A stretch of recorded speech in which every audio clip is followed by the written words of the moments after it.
Just imagine your local TV channels, but suddenly they're in brilliant 4K. Picture immersive sound that puts you right inside the stadium, or interactive apps that let you pick your own camera angles during the game. This is the amazing promise of next-gen TV, also known as ATSC 3.0. It's a huge leap for free over-the-air television. And there's a but.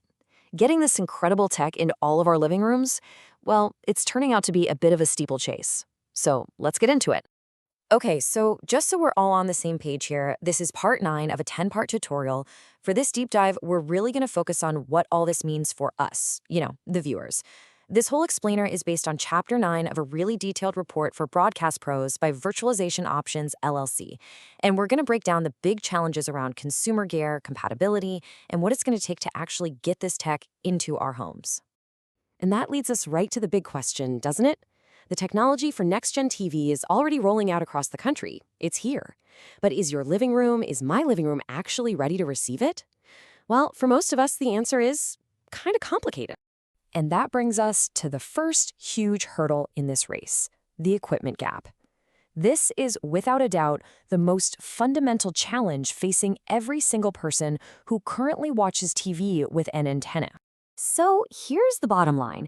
ATSC 3.0 is like a completely new language. It's a totally different kind of broadcast signal, and your current television, which was built to understand the old ATSC 1.0 signal, simply can't decode it. There is absolutely no backward compatibility. And I want you to really look at this because the difference is so stark. It's not like the picture is going to be fuzzy or the sound will be bad. No, if you tune an older TV to a new ATSC 3.0 broadcast, you get nothing. A completely blank screen. The two systems just do not talk to each other, period. So, what does that mean for you, the viewer? Well, to get all those amazing new features, you have to make a choice. You either have to buy a brand new TV that has an ATSC 3.0 tuner already built in, or you have to go out and get a separate external converter box that can translate that new signal for your old TV. There's just no other way around it. Okay, so let's say you do it. You decide to jump that first hurdle, you go out and buy a new TV. You think you're all set, right? Well, not so fast. This brings us to the second hurdle, and this one's a little tricky. We're calling it the feature lottery. And hey, don't just take my word for it. This quote from that Virtualization Options report really nails the problem. It says, not all ATSC 3.0 receivers provide access to all services, potentially frustrating viewers. And that word, frustrating, is key. You could buy a next-gen TV and still miss out on some of the very best features. So this problem has a name, feature fragmentation. You should think of the ATSC 3.0 standard less like a fixed meal and more like an a la carte menu. Yeah, there are a few required items, but all the best stuff, the most exciting features, are totally optional for TV manufacturers to include. So what are you really gambling on here? Well, some of the biggest selling points.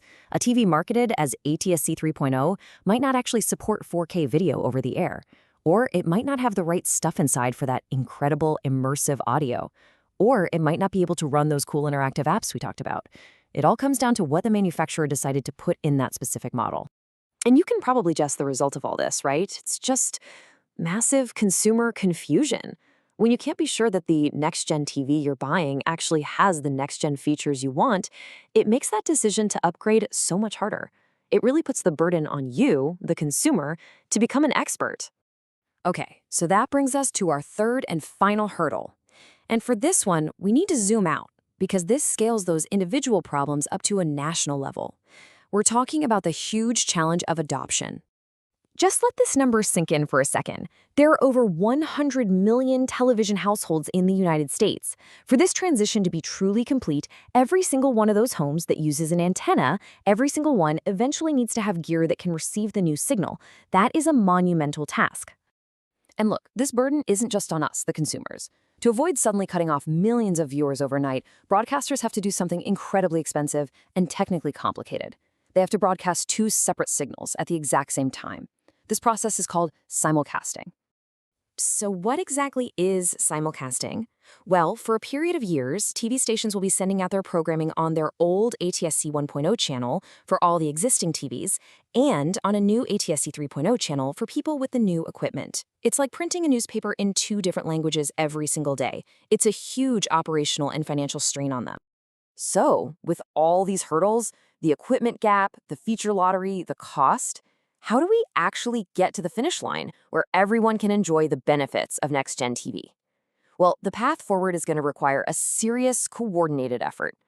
It really seems to boil down to these 3 steps. First, the industry has to get on the same page. Broadcasters and TV makers have to work together. Second, the marketing has got to be way clearer about what specific features a TV actually supports. And third, there needs to be a real push for consumer education. Maybe something like a simple logo on the box so you know exactly what you're buying. And that leaves us with the big, multi-billion-dollar question. ATSC 3.0 offers a truly revolutionary upgrade for free broadcast TV. I mean, it's amazing stuff.